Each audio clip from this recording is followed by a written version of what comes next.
नमस्कार, शब्दसाची विंद के इस समाचार बुलेटिन में आपका स्वागत है और मैं हूं आपके साथ प्राची अंबर। शुरुआत करते हैं हेडलाइन से। रीवा जबलपुर इंटरसिटी में अलार्म बजने से मची भगदड़, निकला धुआं। प्रयागराज गया रीवा का परिवार हादसे का शिकार, पति की मौत, अन्य घायल। रीवा में संभाग स्तरीय फुटबॉल प्रतियोगिता का शुभारंभ। रीवा में असाध्य रोगों का संजीवनी में मिलेगा इलाज। रीवा में भ्रष्टाचार के खिलाफ सत्याग्रह। रीवा में एक जिला एक उत्पाद योजना में शामिल बांस को नहीं मिल रहे खरीदार।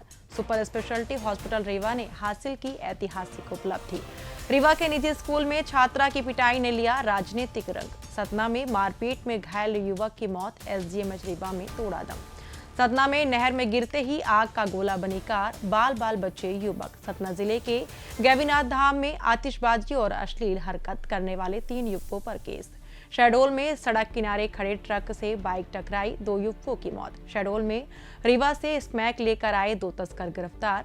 मध्य प्रदेश में ठिठुरन शुरू, 9 शहरों में पारा 10 डिग्री से नीचे।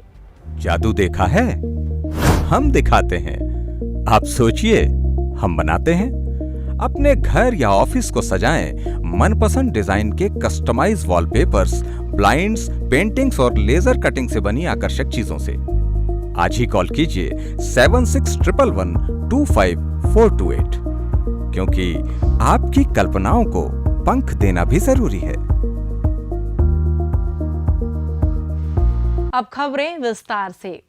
रीवा से जबलपुर जा रही इंटरसिटी एक्सप्रेस में बुधवार सुबह 8:30 बजे झुके ही स्टेशन पर C1 कोच में अचानक अलार्म बजने और धुआं निकलने से भगदड़ मच गई, जिसके बाद ट्रेन की ऑटोमेटिक सिस्टम से बार बार अंग्रेजी हिंदी में अनाउंसमेंट हुआ कि कृपया इस कोच से दूसरे कोच में चले जाएं, ब्रेक लगा दिए गए हैं। यात्रियों ने तुरंत सामान उठाकर प्लेटफॉर्म व पटरियों की ओर भागना शुरू कर दिया, लेकिन रेलवे पुलिस की जांच में पता चला कि किसी यात्री की बदमाशी से अलार्म के पास कृत्रिम धुआं पैदा किया गया था और कोई तकनीकी खराबी या कोई अन्य कारण नहीं था। इस दौरान ट्रेन 20 मिनट रुकी रही। जांच के बाद यात्रियों को उसी कोच में बैठाकर जबलपुर रवाना किया गया। वहीं पुलिस ने मामला दर्ज कर अज्ञात शरारती यात्री की तलाश और सीसीटीवी फुटेज की जांच शुरू कर दी है। यात्रियों ने राहत जताते हुए कहा कि धुआं देखकर आग का भय हुआ था, लेकिन कोई हादसा नहीं हुआ। वहीं रेलवे अधिकारियों ने चेतावनी दी है कि ऐसी हरकतें सुरक्षा को खतरे में डालती हैं। दोषी को जल्द पकड़ा जाएगा। प्रयागराज के शंकरगढ़ इलाके में राष्ट्रीय राजमार्ग 35 पर कपारी मोड़ के पास एक भयानक सड़क हादसे में बाइक सवार 34 वर्षीय युवक की मौके पर ही मौत हो गई। हादसे में उसकी पत्नी और 10 वर्षीय बेटा गंभीर रूप से घायल हो गए हैं।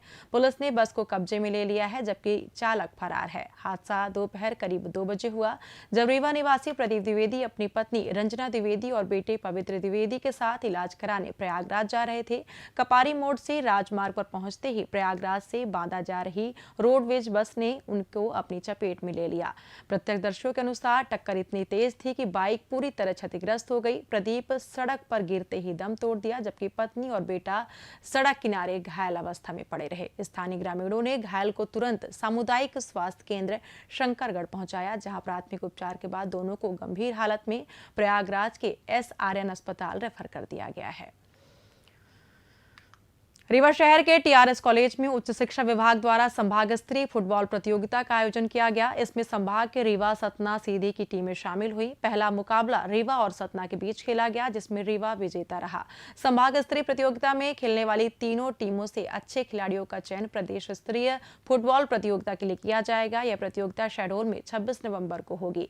इससे पहले संभाग स्तरीय बालिकाओं की फुटबॉल प्रतियोगिता विश्वविद्यालय परिसर खेल मैदान में हुई। इसमें पहला स्थान सतना और दूसरा स्थान रीवा का प्राप्त हुआ। रीवा में जोड़ों का दर्द, श्वास रोग, चर्म रोग, लीवर व पेट रोग जैसे असाध्य रोगों के मरीजों को अब संजीवनी में इलाज मिलेगा। इसके लिए राज्य लघु वनोपज संघ द्वारा झिरिया में संजीवनी केंद्र खोला गया है। यहाँ पंचकर्म चिकित्सा, जोंक चिकित्सा, छार सूत्र चिकित्सा जैसी थेरेपी दी जा रही है। साथ ही केंद्र में विंध हर्बल से बनी आयुर्वेदिक दवाइयां उपलब्ध है। यहाँ पदस्थ चिकित्सक ने बताया कि संजीवनी केंद्र में ऐसी बीमारियों का इलाज आयुर्वेद द्वारा किया जाता है जिनका एलोपैथिक में पूर्ण इलाज संभव नहीं हो पाता। हमारे यहाँ पंचकर्म की सुविधा है। पंचकर्म में जैसे सिरोधारा है, जॉइंट पेन वालों के लिए जानुबस्ती वगैरह होती है, लीच थेरेपी है, स्किन डिसीज की लीच थेरेपी का बड़ा अच्छा रोल है। चर्म रोगों में, फेस के पिंपल्स में इसका अच्छा रिजल्ट आता है लीच थेरेपी का।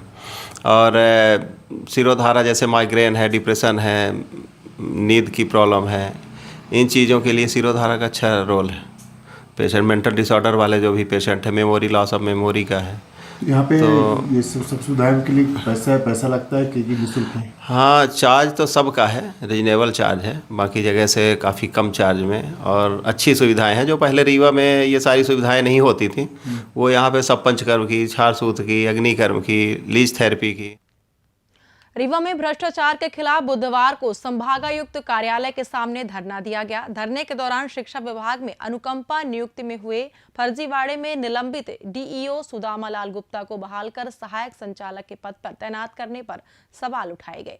मुदिका प्रसाद त्रिपाठी ने कहा कि अनुकंपा नियुक्त के मामले में अभी तक उन्हें क्लीन चिट नहीं मिली है, इसके बावजूद उन्हें पदोन्नत किया गया। इसे लेकर ज्ञापन सौंपा गया था, लेकिन उस पर कोई कार्रवाई नहीं हुई। इसी के चलते धरना प्रदर्शन किया गया। इसके बावजूद कोई कार्रवाई न होने पर उग्र आंदोलन किया जाएगा। रीवा जिले में एक जिला एक उत्पाद योजना में बांस को शामिल किया गया है, लेकिन इस योजना में बांस लगाने वाले हितग्राही अब भटक रहे हैं। दरअसल बांस लगाने के बाद अब बांस तैयार हो गए हैं, लेकिन इनके खरीदार नहीं मिल रहे हैं। वहीं जिले के वनोपज में लंबे समय से बांस की कटाई नहीं हुई है, जिससे किसान परेशान हैं। बता दें कि एक जिला एक उत्पाद योजना में बांस लगाने पर सरकार किसानों को प्रति बांस 120 रुपए की सब्सिडी देती है। वर्तमान में इस योजना के तहत 55 किसानों का अनुदान मिला है, लेकिन अब बांस तैयार होने के बाद भी इनके खरीदार नहीं मिल रहे हैं। बम्बू मिशन के तहत यहाँ किसानों को सब्सिडी मिली और उन्होंने बांस लगाए, पर बांस का कोई ग्राहक नहीं मिल रहा है और बांस बड़े हो गए हैं, उनकी छाया से और खेती का नुकसान हो रहा है। सुपर स्पेशलिटी हॉस्पिटल रीवा के वरिष्ठ हृदय रोग विशेषज्ञ डॉक्टर एस के त्रिपाठी ने हृदय चिकित्सा के क्षेत्र में मध्य प्रदेश के लिए नया कीर्तिमान स्थापित किया है। उन्होंने एक ही सप्ताह में 3 जटिल हृदय प्रत्यारोपण प्रक्रियाएं AICD, CRTD और CSP सफलतापूर्वक पूरी की। यह उपलब्धि राज्य के किसी भी सरकारी मेडिकल कॉलेज के कार्डियक सेंटर में पहली बार हासिल की गई है। तीनों मरीज हृदय विफलता और हार्ट ब्लॉक से पीड़ित थे। डॉक्टर त्रिपाठी ने मरीजों के परिजनों से विस्तृत चर्चा कर उन्हें इन आधुनिक उपकरणों के लाभ समझाए। परिजनों की सहमत के बाद डिवाइस इम्प्लांटेशन सफल रहा। वर्तमान में सभी मरीज पूर्णतः स्थिर हैं और डिस्चार्ज की तैयारी में हैं। रीवा के एक निजी स्कूल में 4ठी कक्षा की छात्रा के शिक्षक द्वारा बेरहमी से पिटाई का मामला अब राजनीतिक रंग ले चुका है, जहां विद्यार्थी परिषद और NSUI दोनों ने जिला शिक्षा अधिकारी पर निजी स्कूलों को अत्यधिक ढील देने और कार्रवाई न करने का आरोप लगाते हुए कड़ी चेतावनी दी है। विद्यार्थी परिषद के जिला संयोजक PN पांडे ने कहा कि छात्रा की आंख सूज गई है और कान से खून बहा। यह घटना दुर्भाग्यपूर्ण है और पहले ज्योति किंडरगार्टन स्कूल में भी मानसिक प्रताड़ना के बाद मानवाधिकार व बाल आयोग के हस्तक्षेप पर ही FIR हुई थी। इसलिए यदि शिक्षा विभाग ने सख्ती नहीं दिखाई तो उग्र आंदोलन किया जाएगा। जबकि NSUI ने थाने जाकर थाना प्रभारी से मुलाकात कर मारपीट पर तत्काल कार्रवाई और जिला शिक्षा अधिकारी को चेतावनी दी है कि अगर जल्द कार्रवाई नहीं हुई तो वे भी आंदोलन करेंगे। हमारे पास शिकायत आई थी कि एक यहीं की चिरौला की रहने वाली नाबालिग बच्ची है जो एक पब्लिक स्कूल में पढ़ती थी, उसके साथ उसकी स्कूल टीचर ने होमवर्क ना करने की बात को लेकर उसके साथ में मारपीट की है, जिस पे हमने प्रथम दृष्टया अभिभावक की तरफ से आवेदन पत्र लेकर इसमें बच्ची का मेडिकल कराया है। सतना जिले के कोलगवा थाना क्षेत्र अंतर्गत बाईपास सिधौली में मंगलवार शाम करीब 7 बजे एक खेत विवाद के दौरान हुई मारपीट में बृजेंद्र सिंह निवासी उत्करपुर गंभीर रूप से घायल हो गए। प्राथमिक उपचार के लिए उन्हें जिला अस्पताल सतना में भर्ती कराया गया, लेकिन हालत बिगड़ने पर SGMH रीवा रेफर किया गया, जहां इलाज के दौरान उनकी मौत हो गई है। परिजनों के अनुसार बृजेंद्र सिंह खेती किसानी का काम करते थे। मंगलवार शाम वे खेत की देखभाल कर रहे थे, तभी कुछ लोगों से जमीन के विवाद को लेकर बहस हो गई। बहस हाथापाई में बदल गई और हमलावरों ने बृजेंद्र पर क्रूरता से हमला कर दिया, जिससे वे बुरी तरह से जख्मी हो गए। सर मारपीट में नहीं रही, मेरे को धर्मू फोन लगाया कि भाभी भैया का मार डारी, इतने आदमी हैं, वह 22 के ही है, आदित्य, सिंटू, राहुल, 4-6 लोग खड़े थे, उनका नाम मेरे से नहीं बताया। काहे को लेके बातचीत हुई थी? सर अब इसका जानकारी कुछ नहीं है। पहले मेरे घर जाते रहे हैं तो पहले बाद वहाँ शाम के गए हैं तो लड़ाई झगड़ा कर रहे थे, मतलब गाली गलौज कर रहे थे। मैं 100 नंबर बुला के उनको भेज दी ही कहाँ जहाँ उनका ठीहा था।